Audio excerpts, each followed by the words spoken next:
오늘 오전 10시 이재명 대표가 서울중앙지법에서 영장실질심사를 받게 됩니다.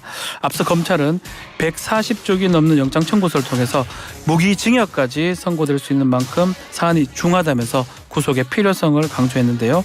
더불어민주당 검찰 독재정치 탄압대책위원장 박범계 의원과 함께 영장 청구서에 담긴 내용이 뭔지 또 법안 판단 어떻게 전망하는지 말씀 나눠보겠습니다. 의원님 나와 계시죠? 예, 반갑습니다. 네, 의원님. 네. 자, 이제 곧 이재명 대표 영장실질심사 오전 10시면 받게 됩니다. 네. 자, 먼저 어떻게 전망하고 계시는지요? 글쎄 발부 기각 여부를 섣불리 얘기하기 어려운 상황인 거고요. 네. 워낙 사건이 갖는 어떤 시사적인 측면, 전국에 미칠 영향 등등으로 검찰은 총력전을 다할 거고, 네. 저희들 이재명 대표 쪽이나 민주당은 이재명 대표의 방어권이 심대하게 침해됐고 만약에 구속을 하게 되면 더 방어권을 보장받기 어렵다. 그래서 법원이 꼭 방어권 보장 차원에서 기각을 해달라고 이렇게 주장하고 있습니다. 그 말씀이거든요. 지금 국민의힘에서는 법리로만 따져보면 구속될 네. 가능성이 높다. 뭐 무기징역까지 얘기를 했습니다. 네. 뭐 혐의의 중대성이 크다 이렇게 보는 것 같아요. 그 법리로도 저는 범죄 사실에 대한 소명도 부족할 뿐더러 예. 지금 백현동 건에 과연 직접 증거가 있느냐 그리고 대북 송금건에 직접 증거가 있느냐라는 관점에서 보면 소명이 부족하고요. 법리로도 예를 들어서 박근혜 대통령과 최순실의 관계가 있지 않습니까? 예. 그 내부적 관계 아주 긴밀한 관계였잖아요. 네. 그리고 최순실에게 뇌물을 준 제3자인 삼성을 기준으로 놓고 보면 박근혜 대통령이 삼성에 유리하도록 해줄 수 있는 국민연금관리공단이라는 공공기관을 통해서 처분 권한이 있었잖아요. 예. 그걸 이 대북 송금건에 비교해 보면 북한 당국과 이재명 대표 간에 어떠한 최순실 관계와 같은 그런 관계가 있을 수가 없는 거고, 그 다음에 그 김성태라는 사람이 쌍방울 관련해서 무슨 부정한 청탁을 했다면 이재명 대표가 북한 쪽에 뭘 처분할 수 있는 그런 권한이 없었잖아요. 네. 소위 스마트팜 사업이라는 것도 영장에 나오듯이 이미 대북 제재로 인해서 사업이 추진하기가 어렵다라는 판단을 이미 경기도가 내렸고 그것은 영장에 나오고 있습니다. 예. 그런 측면에서 법리적으로도 말이 안 된다. 백현동 건 배임으로 엮었는데 그렇게 어마어마한 1,300억 원의 그 이익을 주려면 네. 뭔가 반대급부에 뭔가 있어야 되는데 맨입으로 해줬다는 거잖아요. 예, 그것이 맞지가 않습니다. 말이 안 된다 이 말씀인데, 네. 자 유창훈 부장판사가 심리를 맡게 됩니다. 네네. 이제 체포동의안 국회가 이제 가결됐기 때문에 판사 입장에서는 부담을 덜었다는 얘기도 있는 것 같고요. 자 의원님도 이제 판사 출신이시니까 이 부분 어떻게 보십니까? 바로 그런 측면입니다. 지금 소위 이제 불체포 특권이라는 거, 체포 동의안의 국회 의결이라는 문제가 사실은 권력으로부터 야당 의원들이 탄압받는 것을 막기 위한 그러한 안전책이거든요. 네.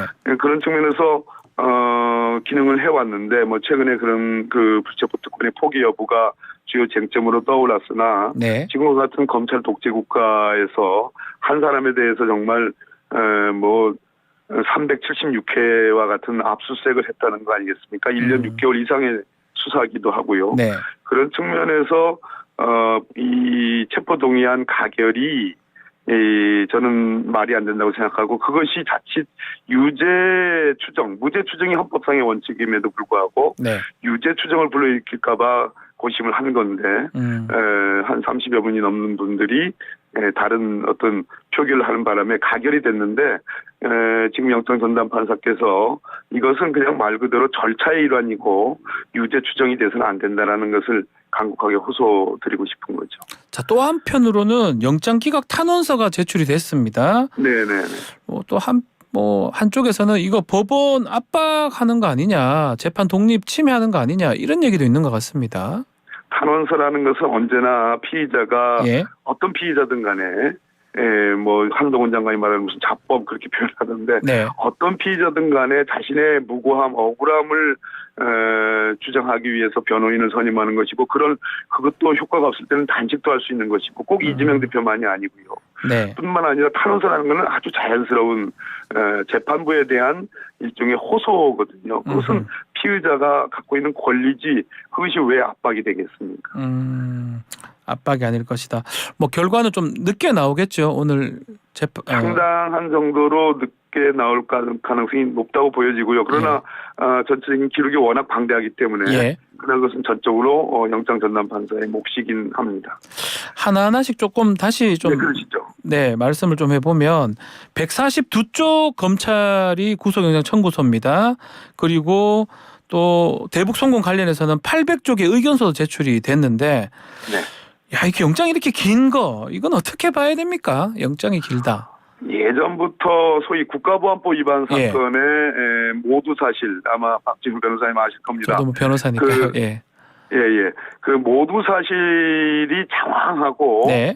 그것이 유죄 추정을 불러일으키는 어떤 예단을 주게 하는 그런 범죄 사실과 관계없는 그런 모두 사실이 장황할 때에 재판부가 왕왕 이거 뭐 무슨 뭐보다 뭐가 배보다 배꼽이 더 크지 않느냐 그런 지적을 해서 정리를 하게끔 하는 사례들이 많이 있었죠. 예. 이렇게 영장이 길다는 것은 뭐 대북 송금이라는 것이 제3자 뇌물 그리고 외국환 관리법 위반인데 그 범죄 사실이라는 건 간단하거든요. 네. 그런데 이것이 이루어진 여러 가지 과정들을 아주 그 연대별로 쭉 나열을 하다 보니까 네. 이렇게 장황해진 거죠. 장황해진 거는 그만큼 허술하고 논리의 모순이 있을 수 있는 것이고 자신이 없을 수 있는 것이죠. 자, 그 아마 대충 다 보셨을 걸로 알고 있는데, 네, 맞습니다. 예.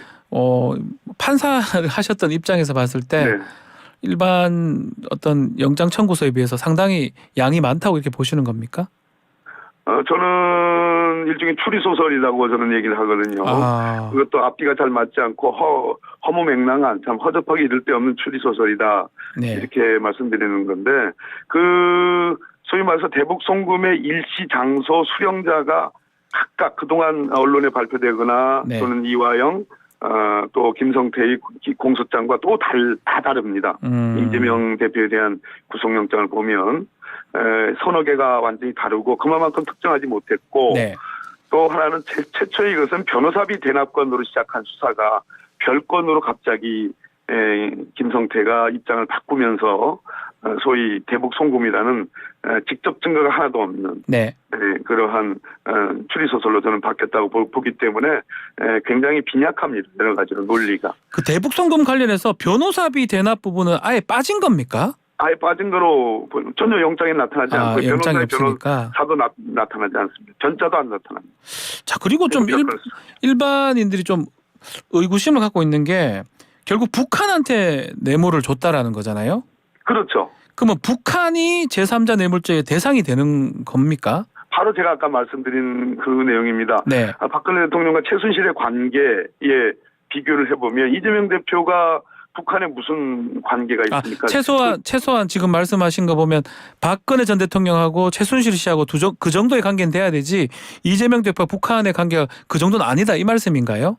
그렇습니다. 쌍방울의 김성태가 뭔가 부정한 청탁을 경기도에 해야 되고 그 경기도의 지사였던 이재명 대표가 북한과 관계해서 우리 내가 친한 김성태가 이렇게 쌍방울 대북 사업 관련해서 이런 부탁을 하니 이거 좀 들어주라라는 북한 당국에 대한 무슨 처분 권한 내지는 어떤 긴밀한 관계가 있어야지 이게 뇌물이 제3자 뇌물이 성립이 되는데 자신의 방법도 해결하지 못하는 대북 제재가 엄중하게 있는 그런 상황에서 무슨 본인을 위해서 했다는 겁니까? 그게 말이 안 되는 거예요. 그 부분이 조금 납득이 어렵다 이 말씀인데 그렇다면 지금 우리 진행자께서 이해하시는 거 아니겠습니까?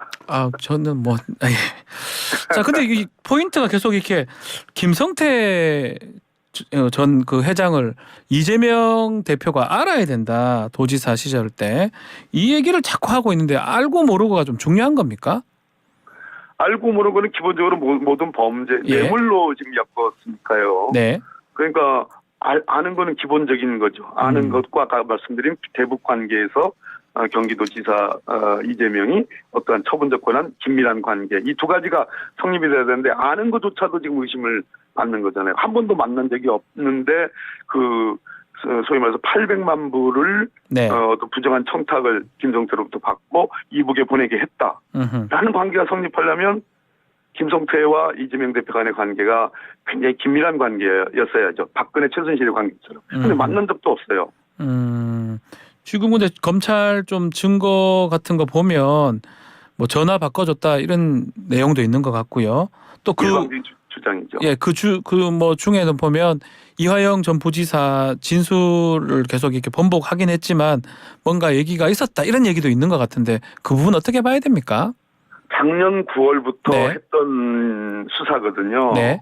그리고 지금까지 전체적으로 일관되게 이화영 부지사는 대북 송금과 관련해서 혐의가 없다, 그렇지 않다라고 부인하고 있고 잠시 올해 6월 달에 네. 검찰이 소위 이화영 부지사의 표현에 의하면 회유와 압박을 했다는 거지 않습니까? 네. 그래서 6월 달에 이화영 부지사가 그동안의 입장, 지금의 입장과 다른 잠시의 어떤 변화된 진술, 즉 사후 보고했다, 보고를 했다라는 그러한 정도의 진술이 나왔다는 건데 그 조서도 아직 정확하게 그 내용이 현출되지 않았고 이재명 대표를 두 차례 소환했으나 그 조서를 들이밀어 가지고 자 이렇게 이화영이 진술하고 있다라고 하지도 못한 것 같습니다. 제가 듣기로는. 예.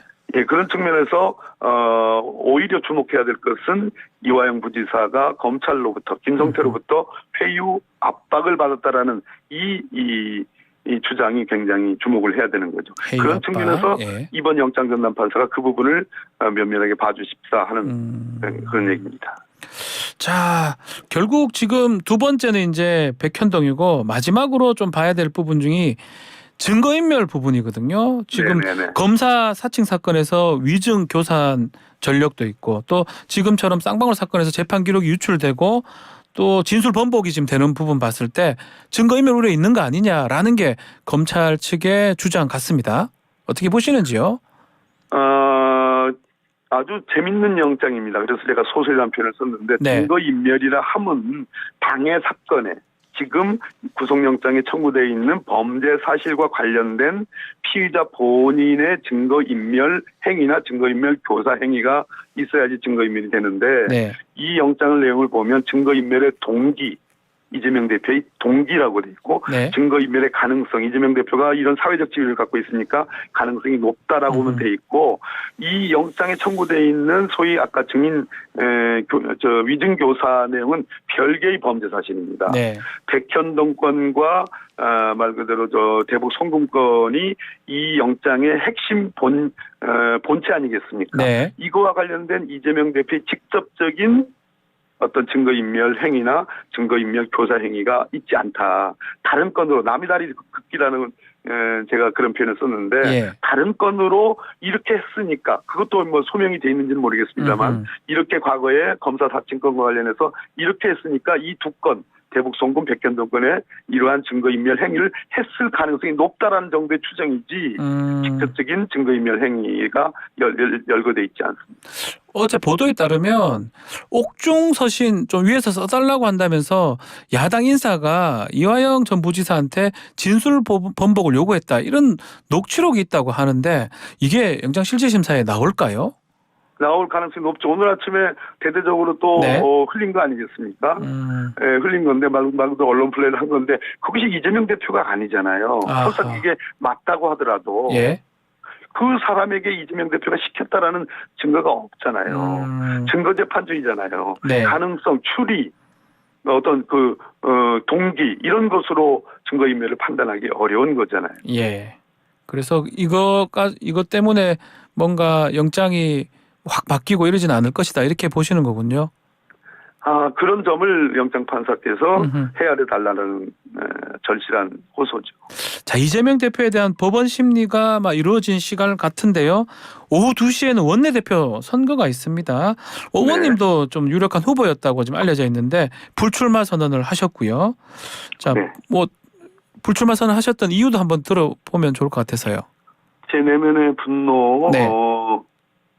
그리고 무력감, 제가 영장 우리 진행자께서 말씀하신 것처럼 제가 검찰 독재 정치탄압 대책위원장을 맡아서 이재명 대표와 1년간 매주 월요일 회의를 해왔습니다. 예. 그런 측면에서 누구 봐도 이재명 대표의 이권 수사와 관련된 것을 많이 알고 있고 우리 동료 의원들 그리고 당원들을 향해서 많은 얘기를 제가 해왔지 않습니까? 그런데 29분 그리고 소위 이제 기권 무효표까지 합치면 40명에 가까운 의원들의 전혀 바뀌지 않은 것을 제가 봤습니다. 그 제 내면의 분노가 없지 않습니다. 네. 너무 큽니다. 검찰 개혁을 저에게 말씀하셨던 노무현 대통령이나 문재인 대통령이나 두 분 다 검찰권의 남용을 막는 것이 검찰 개혁의 핵심이고 인권 보호가 수사 단계에서 보호돼야 된다라는 말씀을 하셨거든요. 네. 그런 측면에서 이게 분노가 없을 수 없죠. 그러나 이 분노를 적어도 원내대표라면은 어떤 경우 영장이 발부될 수도 있고 기각될 수도 있지만 그렇죠. 굉장히 중요한 대목인데 이런 내면의 그런 분노를 갖고서 원내대표직을 할 수 있을 것인가, 그런 표를 달라고 주장할 수 있을 것인가, 그런 측면에서는 냉철한 이 국면에 관해서는 저는 당사자에 해당하고 냉철할 수가 없기 때문에 네. 제가 출마를 접은 겁니다. 자, 지금 네 분의 의원이 지금 출마를 했는데 합의 추대 얘기도 나오고 있는데 그런 가능성도 있습니까?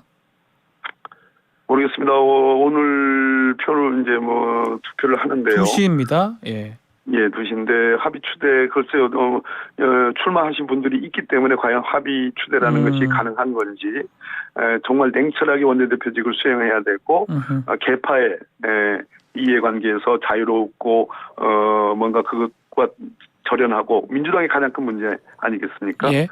그렇게 할 분이 원내대표가 되는 게 저는 맞다고 생각하는데 합의 추대 가능하지 않을 것 같은데요. 네, 알겠습니다. 자, 그러면 지금 이 건강 상태를 봤을 때 서울구치소 지금 대기를 좀 해야 되는 겁니까? 이 법적으로? 박근혜 전 대통령 같은 경우는 건강 문제가 없었지만 중앙지검에 이제 영장 발부 여부를 결정할 때까지 이렇게 머무르게 했죠. 법원의 네. 조치인데요. 저는 법원이 적어도 지금 오랜 동안 24일 동안 단식한 분의 이재명 대표의 건강을 생각해서 특별한 조치, 어떤 기다릴 수 있는 특별한 조치를 취할 것으로 그렇게 내다보고 있습니다. 알겠습니다. 자, 네. 오늘 말씀 여기까지 듣겠습니다. 박범계 의원과 함께했습니다. 감사합니다. 네. 자, 영장심사 관련해서 민주당 입장 들었는데요. 이어진 3부에서는 국민의 입장도 함께 들어보겠습니다.